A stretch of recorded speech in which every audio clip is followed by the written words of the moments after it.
Guys, so hey, I want to build a cutaway of a shower pan. Basically, I want to show how I was taught how to build a shower. So it's going to be pre-slope waterproofing. It's going to show the drain assembly, everything. Now it's going to be a 2-float shower pan with a 3-piece drain, clamping ring. We're going to replace the traditional PVC liner with a cold liquid membrane. This is the way that I was taught to do it. This is the way I did all my showers for the first 6-7 years. Then started messing around with doing Schluter drains, single float systems, divots, stuff like that. Obviously a single float is a lot easier than doing the 2 floats with the liner and everything. So this should give you a pretty good understanding if you haven't built a lot of showers or you're thinking about building one.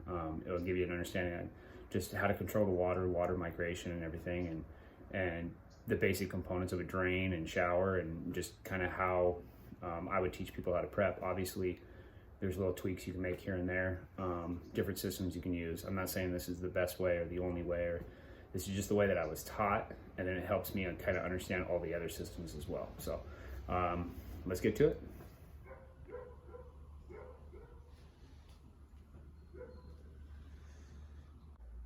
So I got my shower drain base marked. I started making the cut here. So I got this set up to where it'll be full here, full here. I'm gonna end up cutting this off so you guys will be able to see the entire side. The mock-up, you'll see the pre-slope waterproofing. You'll see exactly how I build it. Clamping ring actually has these plastic hubs that it goes into, and most drains will have this. The issue that I see the most is like GCs and plumbers and stuff will cut out past this to get the drain base to sit flat on the subfloor. And you don't want that because your tolerance of your deck mud can't go down to that 1/8 inch, 1/4 inch like that. So what you do is you get a 3.5 inch hole bit, and all you're gonna do is cut out the material for this to slide down through. And then when it slides down through, it's gonna rest on those nubs, and that gives you your 1/2 inch to pack your deck mud up under it, and then out and do your pre-slope.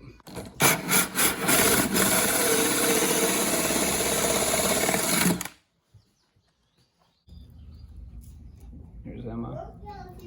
Hi, Emma. I'll whisper in your ear. Okay, that's weird. All right, so we're ready to start prepping this thing out. So what's gonna be a little bit different than probably what you're taught or what you're used to is I'm gonna plumb and square the walls up and then drop my board all the way to the subfloor. I know some guys are gonna be like, oh, well, it's gonna wick water, yada, yada, yada. We're using a cold liquid membrane. So over our pre-slope and then to our wall, it's gonna run straight up. It's gonna be one entity, one rubber liner over our pre-slope all the way up, as opposed to a PVC liner going behind or a hot mop going behind the wall and then having to do some funky kick out crap at the bottom. This is a much cleaner way to prep it. All right, so we got our Hardy Backer cut here. I'm just gonna screw this in. I'm not gonna go over too much of how we square our walls and plumb our walls and everything. For the most part, we just use drywall shims, which you can find at any box store in the drywall section. They're just cardboard shims, and we staple those on. Just use levels and stuff, but there's nothing really to it, but I'll explain how we figure out what side to shim out more and everything to get a nice square shower. Okay, so I got all the board hung now. So the next thing I do is I go through, make sure all my screws are sunk, and I scrape off with a flat trowel all the Hardy Backer boogers. And then I'm gonna go through, seam tape all my corners, everywhere where the boards meet. And then I like to thin set this on, thin set all my seams, thin set all my screw holes. If you're doing a smaller format tile, after you got your thin set on there, go through with a wet sponge and kind of smooth them up. You'll get really, really smooth seams, smooth walls. Everything's gonna be covered with the thin set, and be ready for that waterproofing to come up over the top of that. So obviously, instead of doing the seam tape, you could put a felt in the corners. So we'll probably end up doing that after we do the pre-slope, just to show you a different way to do it. I just prefer the seam tape. It's what I've always used. It's what I'm used to. There's nothing wrong with the felt. It's probably actually a little bit better to use. But after we do the pre-slope, we'll waterproof, put the felt, tuck that in nice, and then waterproof over that and up the wall. And that's gonna keep our seam from cracking all the way around, all the way up the wall. Okay, so we're gonna do our pre-slope now. You can see we're right at a 1/2 inch. We're just gonna call that 2 feet just for simple math purposes. So go back here, mark 1 inch. That's gonna give us our pitch.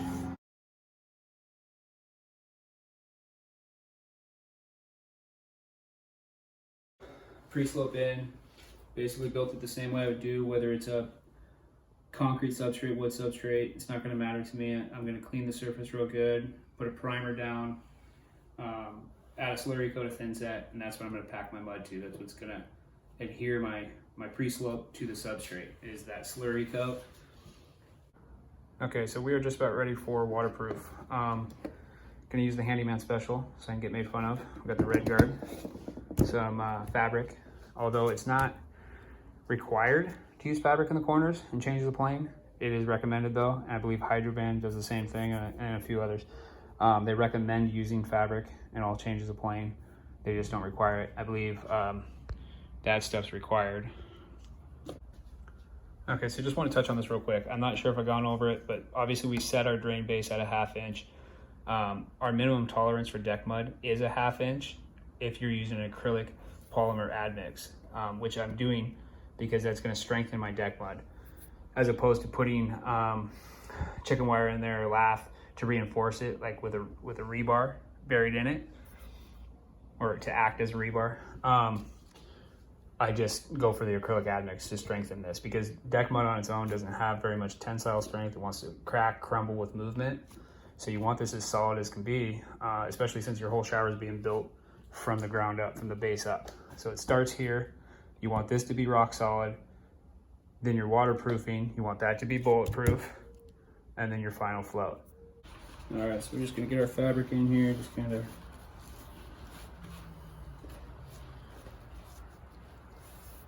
that's pretty good. We'll stop here because I want to show you something around the drain later.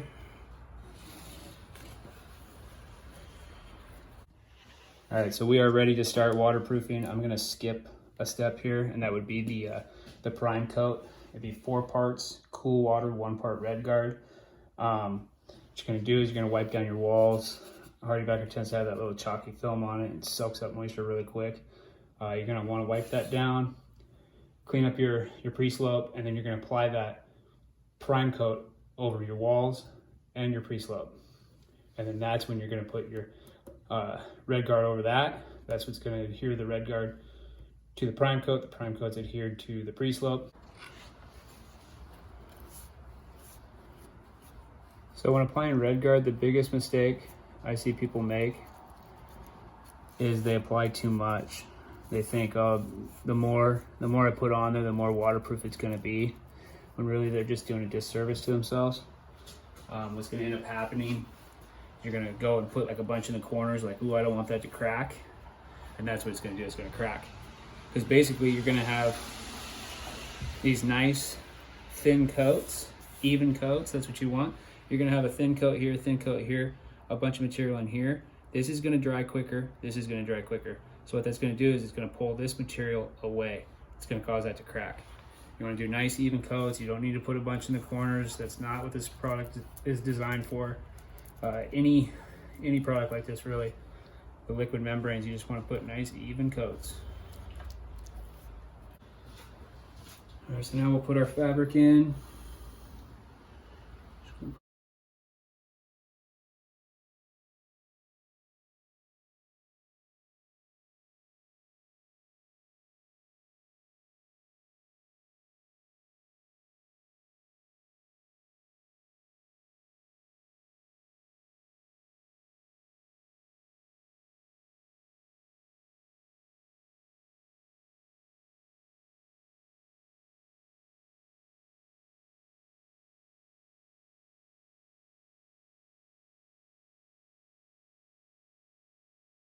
We are ready to start waterproofing the drain base. So basically this clamping ring goes on over your waterproofing. If there's a PVC liner, it would run past. This is what's gonna clamp it down into place, right? So with the liquid membrane, I'm gonna put the bolts back in, tape them up, paint out to this edge. It says that it bonds to PVC, especially if you did that prime coat, it's gonna bond to this.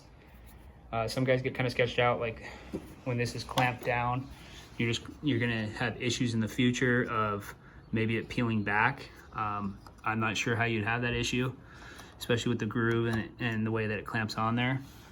But something you could do to bolster it up, you can use the same fabric here, put it over the top, overlap it, put it over the top. You're gonna paint around everything. You have your holes cut out for your bolts. I'll show you how to do that. We'll just do that for shits and giggles. You can also use a fiberglass like mat.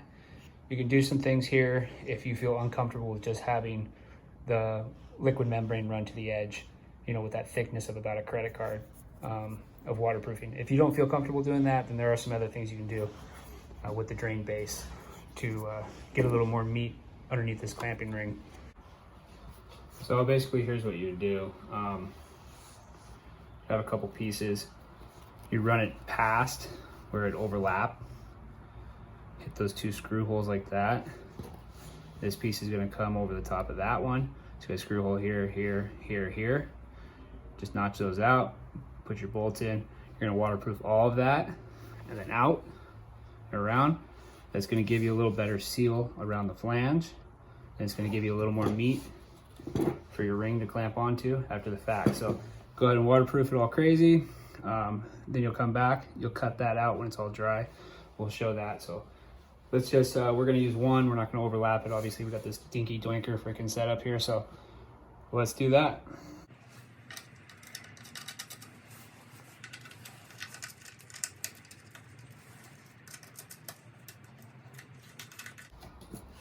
All right, so just take your ring here. You're gonna know there's one there. There, and right here. Now we're gonna go ahead and paint all the way out to the edge.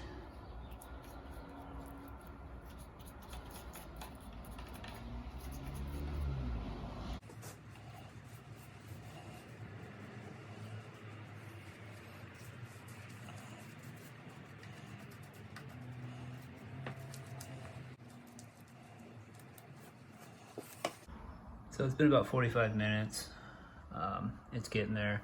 I'll probably come down in another hour and I'm gonna put the last 2 coats on this. So typically I'll do 3 coats on the pan and I'm gonna run that up about 18 inches up the wall.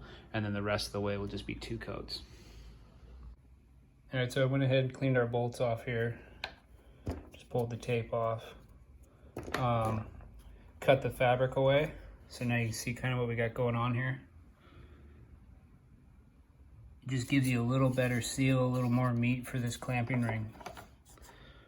So we'll go ahead and get that all bolted on and then we will be ready to do our final float. All right, so we are ready for our final float. Just want to go over the clamping ring here real quick. So you see this little channel here, this groove that runs to a weep hole. So what happens is when this is sitting on here, you're gonna have your tile, your grout, your final float of your deck mud. Any water that gets through that tile and grout is gonna seep through that deck mud to this pan liner. It's gonna run down and it makes its way through these weep holes.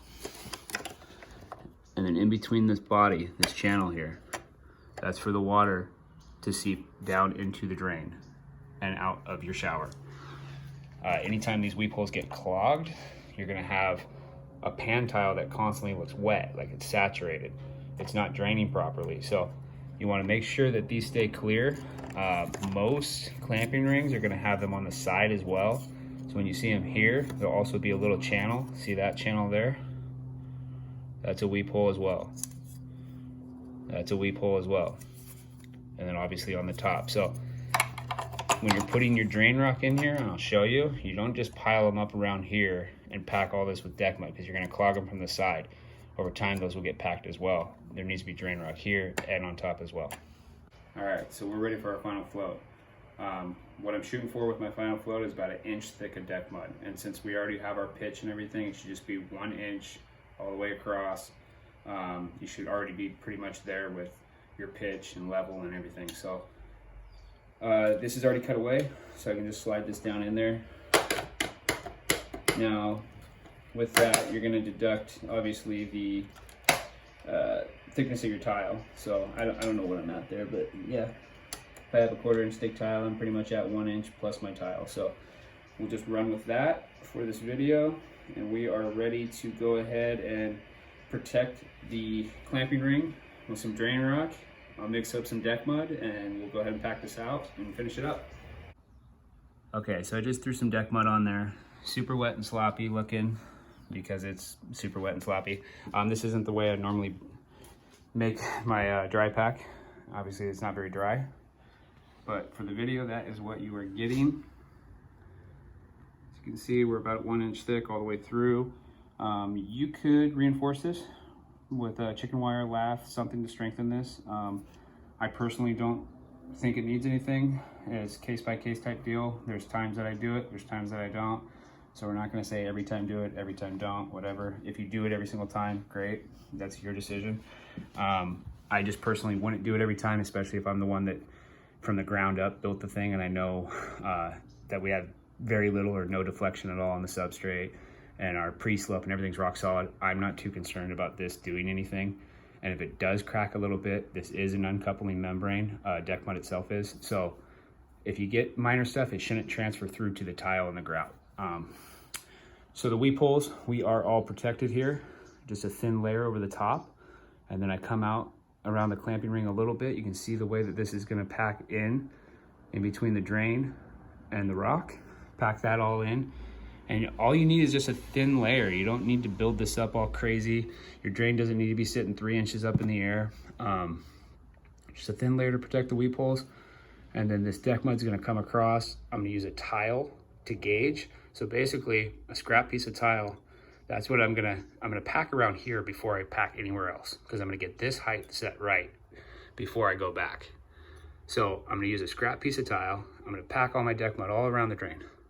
Pack it tight, and then use this scrap piece going around, and the piece should be flush with the top of the drain and the deck mud, because then once we add a little bit of material, we're gonna pop up just above it with the thin set. So basically this is where I'm gonna start my final float, pack all the way around the drain, make sure that my scrap piece of tile goes all the way flush, and then I'm gonna go ahead and pack all the way out. So that's that.